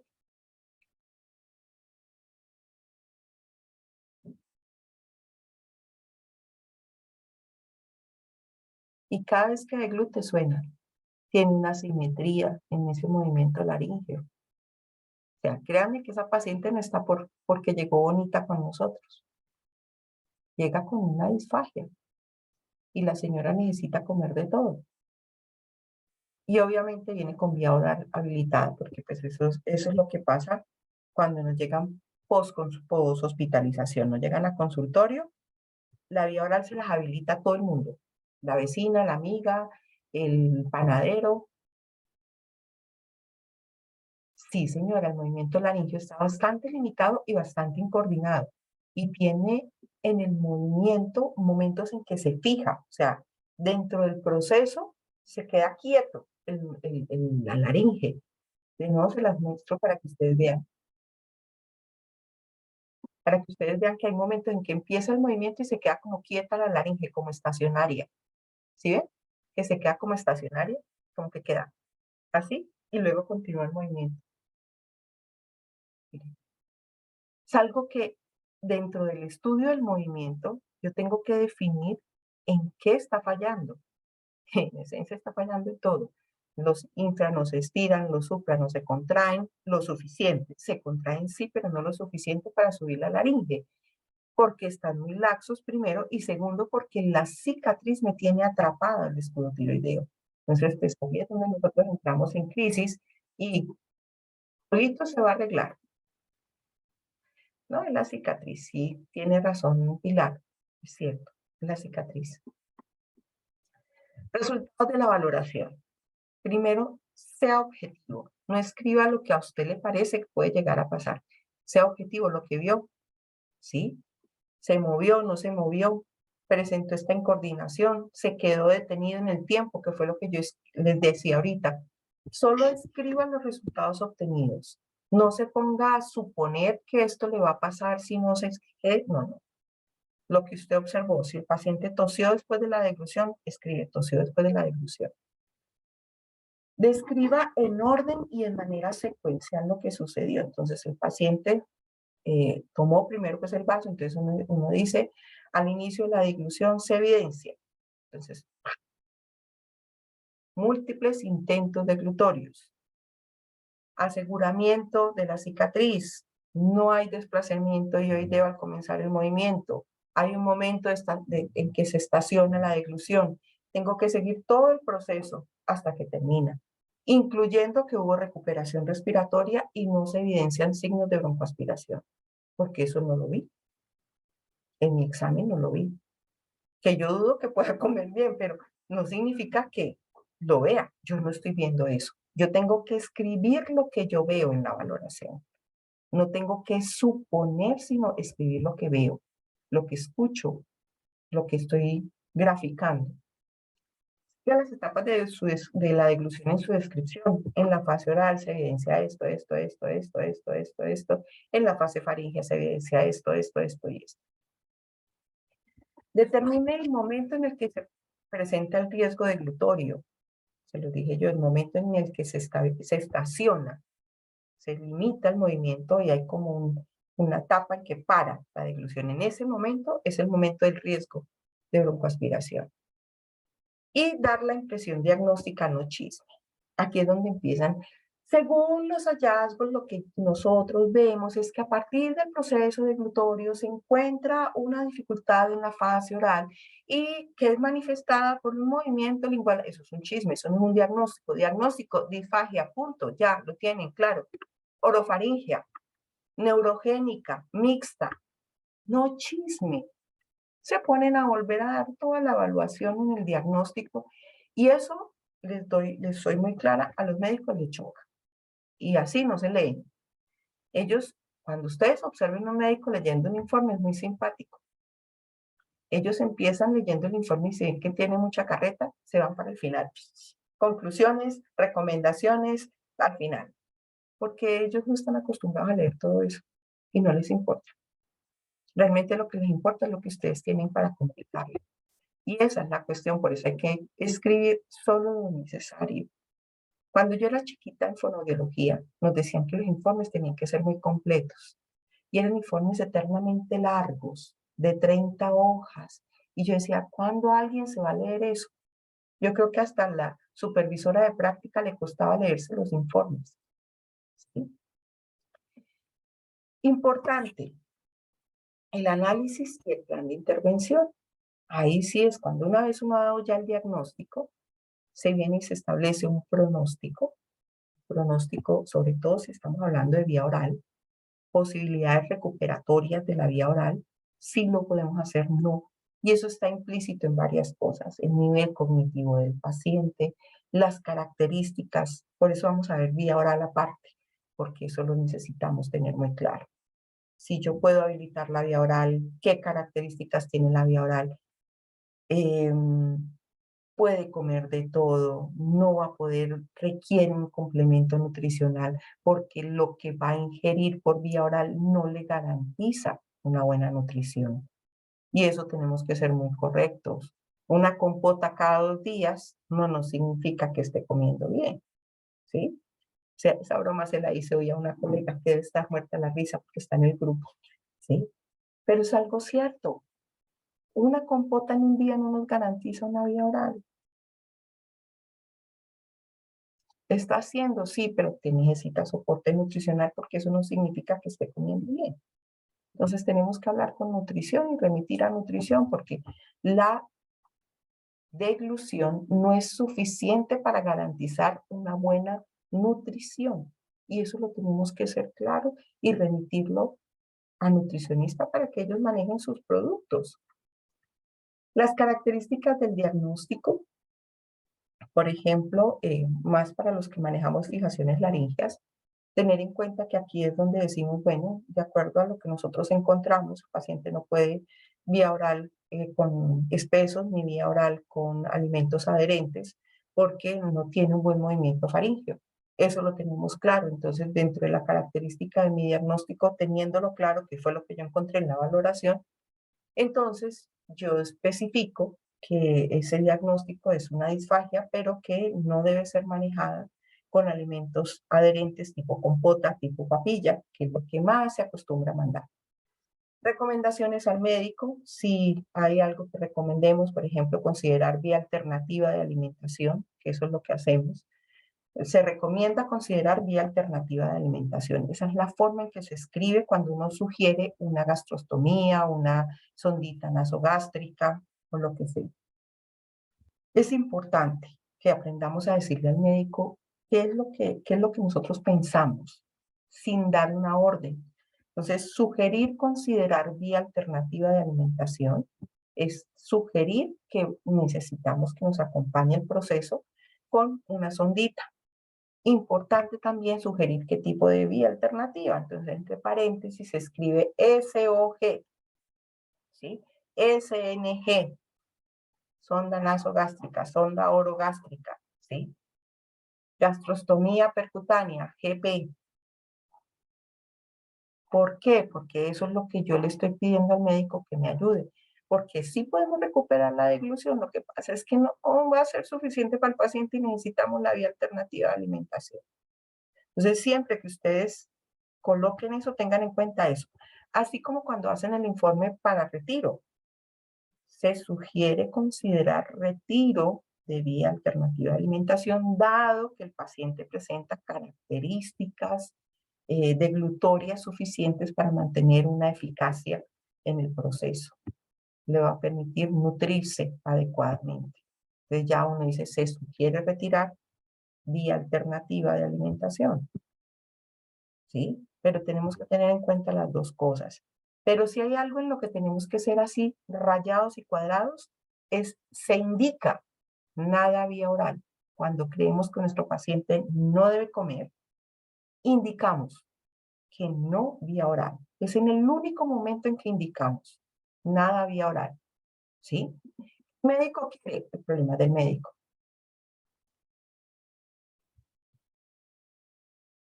Bueno, eso sí ya es desde la parte de nutrición. Ya Lenita me está preguntando. Me queda la duda con los términos de sonda nasogástrica y nutritubo. Ya eso es más del manejo nutricional. Nosotros simplemente sugerimos la vía alternativa de alimentación. Para mí, es más, puede ser en un momento dado con una buena recuperación un nutritubo. ¿Sí? Si yo tengo que pronto lo voy a recuperar. Si no, entonces la sondita nasogástrica. ¿Sí? Pero es más por ese ladito. ¿Ok? Bien. Pati, una pregunta, ¿qué es un nutritubo? Nunca había escuchado ese término. Esas son las variaciones por país, ¿sí? Ajá. Es más para pasar soporte nutricional, que más que para alimentar al paciente, ¿sí? Es más para Pero como las parenterales, que uno llama. No, las parenterales ya son para pasar alimento predigerido y esa viene ya a catéter. Ajá, Es ajá. como una Es sondita, diferente. Ajá. es la misma cosa, pero pasa es alimentación complementaria. O no es el concepto helenita, o es otro concepto. La idea del NutriTube es que es para alimentación y viene con medida. Y la sonda, Y la sonda nasogástrica, lo que me dicen los médicos es que se utiliza la sonda, que es de otro material, viene sin medida, es para sacar fluidos que el estómago no está metabolizando. Entonces, están ellos utilizando ese tipo de sonda para extraer, pero el nutritubo es para nutrir. Eso es lo que me dicen los médicos. Entonces, la verdad, yo me he limitado a poner el nutritubo y ya. Vía alternativa de alimentación. No hay de otra, no hay de otra. Como les digo, eso corresponde mucho a cada país. Cada país maneja sus características. Por ejemplo, una sonda que va a durar mucho tiempo normalmente es una sonda blanca de tuxteno. Entonces, una sonda nasogástrica de tuxteno. La colocan con frecuencia, ya casi no. Prefieren hacer la gastrostomía. Entonces, pues, antes no. Cuando nosotros empezamos, sí, pero ya ahorita no. Entonces, por eso es importante lo que uno esté trabajando. Yo tenía entendido que el nutritubo es una sonda, igualmente nasogástrica o orogástrica, que solo pasa nutrición con medida, que fue lo primero que tú me dijiste. Pero la sonda nasogástrica es la que avanza pues hasta la parte gástrica y pasa alimento que no puede ser absorbido por el cuerpo y que no solamente nutre, sino que va a alimentar, o sea, va a hacer todo el proceso de alimentación, no solamente para acompañar un proceso alterno. Así es como yo lo tenía entendido. Por eso es que es bueno oír cada uno de los países. Vamos aclarando. Bien, en cuanto a recomendaciones a familiares, también es importante que las tengamos a mano. Las recomendaciones no son ejercicios. Siempre usted para comer no se acuesta, siempre procure que el paciente esté sentado, evite los momentos de reflujo mientras alimente, mantenga sentado, evite que 20 minutos después se acueste, sino que siga sentado. Lo que se indica desde fonoaudiología, desde terapia del lenguaje, y siempre les hago claridad en eso.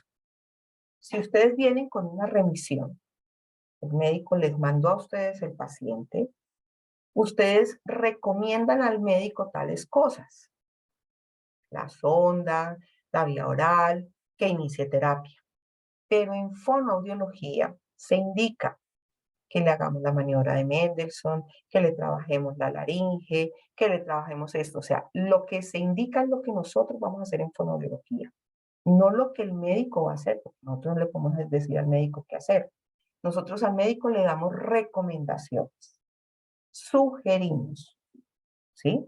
Porque nosotros somos profesionales de apoyo y en eso hay que tener mucha claridad. No somos quien para decirle a un médico qué hacer.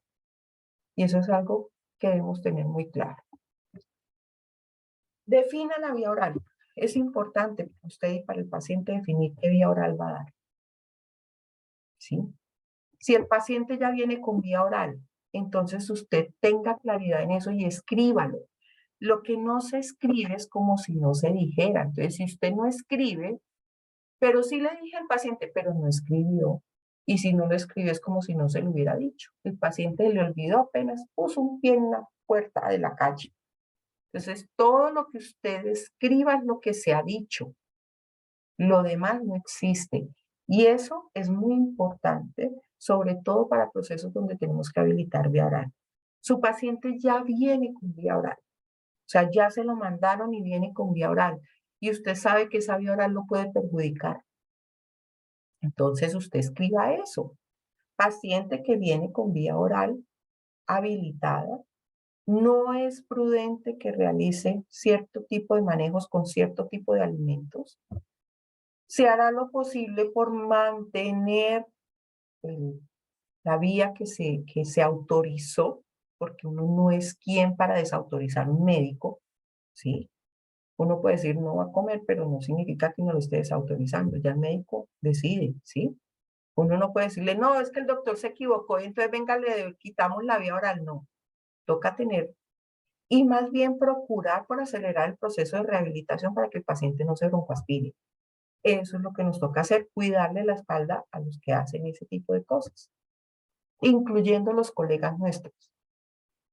Porque un paciente que ya viene comiendo, quítale usted la vía oral y verá cómo la odia y cómo no le va a hacer caso. Eso nos pasa mucho en la parte ambulatoria. En la hospitalaria usted coge al paciente y dice, este es mío, yo he decidido esto y hago esto y hago esto. Pero en la parte ambulatoria ya lo han visto todo el mundo y todo el mundo le ha habilitado la vía oral. Y a pesar de que viene con usted atorándose, poniéndose cianótico, con neumonía, con de todo, dice, no, pues que yo estoy comiendo. Y uno dice, pues, ¿cómo va a comer? ¿Sí? Entonces, ¿qué nos toca hacer? Procurar por agilizar la recuperación para esa vía oral. ¿En cuánto tiempo? Se hace muy rápido. Para los nuevitos es relativamente rápido y fácil hacer esa recuperación. Especifica si va a tener complicaciones ese tipo de manejo, lo que usted va a hacer o lo que viene haciendo. O sea, es que es muy claro, si un paciente ya viene con una vía oral habilitada y usted dice no vía oral, o sea, no es prudente continuar con vía oral, pero se va a hacer lo posible por recuperarla pronto. Entonces usted está asumiendo su responsabilidad. Si no, si usted dice no, se continúa igual, vía oral completa, pues su culpa lo que le llegue a pasar al paciente. Es su complicación. Y solicite un examen adicional solo si es necesario. Ya dejemos ese cuentico de que la videofluoroscopia es el examen gold estándar, entonces hay que mandarle videofluoroscopia a todo el mundo. No. Es que yo sin una videofluoroscopia no soy capaz de hacer nada. Y yo les digo, entonces mientras tanto que el paciente se muera, que le hagan una gastro. Es como decir que le coloquen un botón en la cabeza, pues es la misma cosa. Pues no, ¿cómo le ocurre? Entonces pilas con eso, pilas, pilas. Mucho de esto viene de este artículo, que si bien es cierto, es un poco viejo para mí, porque es 2003, es lo que ASHA maneja hoy día para elaborar sus informes. Entonces, si ustedes quieren mirar en la biblioteca un poquito de lo que ASHA está diciendo, esta es la forma real de hacer un informe. ¿Ok? Hay que hacerlo teniendo en cuenta todas estas características. Y quien se miente y escucha sus propias mentiras llega a no distinguir ninguna verdad, ni en él ni alrededor de él. Entonces es mejor que hagamos las cosas correctas, a la derecha, sin ponernos a inventarnos muchas cosas que no son reales. ¿Sí? Preguntas, dudas, inquietudes, vamos bonito. ¿Así era, Tercita? No había visto que Pilar estaba con la ventanita abierta. Hola, Pilar, qué rico verte. Esa era la idea, mi doc, tener un poco más claro qué poner, qué no poner, no mandar un informe de 10 hojas y tampoco mandar un informe de 4 líneas que diga disfagia. Como dicen, como hacen las evoluciones. Paciente estable, resto ok. Claro, o no habilitar vía oral, bueno, se va en letras negritas y un poco casi en mayúsculas Sí, mayúsculas retenidas negritas, nada vía y oral subrayadas. y subrayados. Pero pues si el médico lo quiere hacer, el médico siempre va a tener potestad, porque es su paciente. Y nosotros tenemos que asumir que somos profesionales de apoyo terapéutico. No somos el médico tratante. Entonces, eso lo tenemos que tener muy claro. No es que nos estén por debajeando ni que nos estén humillando, no es la realidad. El médico es responsable del paciente, no es que él es el que decide qué le hace, qué le manda, qué le pone. ¿Sí? ¿Qué dicho Araña, Joel? El Joel está de lo más bien, eso quiere decir que le ha ido bien con los pacientes. Y eso que A Jenny no me ha Joel le va muy bien, le quieren mucho los pacientes, le aman. Jenny no me ha querido abrir la cámara. Extraño a Jenny. Hay algunas que no las he visto, pero ahí vamos. Aquí Hola, estoy, Doc, Jonathan. escuchando atentita, por si acaso. Ay, tan bonita. Me falta su sonrisa, Jenny. Sí, mi La Doc. extraño. Yo también extraño verla en presencial, por favor. Eso vamos a ver. Ya con Esthercita estamos cuadrando cositas para el año entrante. Porque Así sí, ya es, nos muy extrañamos. invitados. No quiere decir que se dejen de hacer estos cursos locos, no. Es que este curso es loco no por el hecho de ser disfagia, es por el hecho de lo que está pedido dentro del curso, que es cómo hacer informes. Eso es lo que me parece bien especial, que es por eso que es raro. ¿Sí? No, no crean que es porque es de disfagia, no, no, no, no, no. Eso es lo normal. Antes requiere más tiempo porque disfagia es mucha cosa. Estamos viendo dentro de lo básico, lo específico, que eso es lo que me están pidiendo, porque es así. ¿Cómo vamos, Jonathan? Ya más, porque Jonathan ayer Todo bien, un poquito perdido, ¿todavía pero estamos perdidos? en ciertas cosas. Ayer me perdí un poco. Ayer se iba volviendo loco, qué pecadito. Yo le prometo que procura hacerlo mejor. Que yo sé que a veces me emociono y cuando me emociono yo voy y se me olvida que hay nuevitos. Ania ya también es viejita. Ania que está con la cámara todo el tiempo abierta también. Qué rico que estén así. Me encanta verles las caras. Hola, hola, Doc, ¿cómo está? Bien, Ania. Pura vida, Saludes, mae. saludes y un vida. montón de abrazos de parte de mi compañera Olguita también. Ay, sí, tan linda. Esperándote, Dios primero, el año, ¿verdad? Esperemos. Y con muchas, muchas, muchas ansias de verdad de verte aquí en Costa Rica. Qué dicha. Qué dicha, sí, yo ya, para los que no saben, yo empecé mi cuento docente en Costa Rica. Yo fui docente allá muchos años. Pues muchos, no, 4. Y después empecé a viajar gracias a todo eso que hice por allá en Costa Rica. Eso sí se lo debo yo y muy agradecida infinitamente con las ticas por todo ese cariño que han demostrado muchos años y el hecho de que me digan profe con tanto cariño todavía presente aquí. Se siente Claro, bien. claro. Siempre te recordamos y te apreciamos muchísimo aquí en Costa Rica, de verdad. Con En mucho Costa cariño. Rica, en Costa Rica. Pura vida. Pura vida, Mae. Bien, entonces en este momentico hacemos un descansito de más o menos unos 15 minuticos, Esthercita, y Muy retomamos bien. continuar entonces evaluaciones, diferentes tipos de evaluación, cómo hacer una evaluación en un neonato y cómo reportarla, cómo irla reportando. ¿Sí? Es que podrá de pronto para usted, Doc, esto ser algo muy fácil, pero para nosotros que estamos incursionando, emitir un informe, realizar una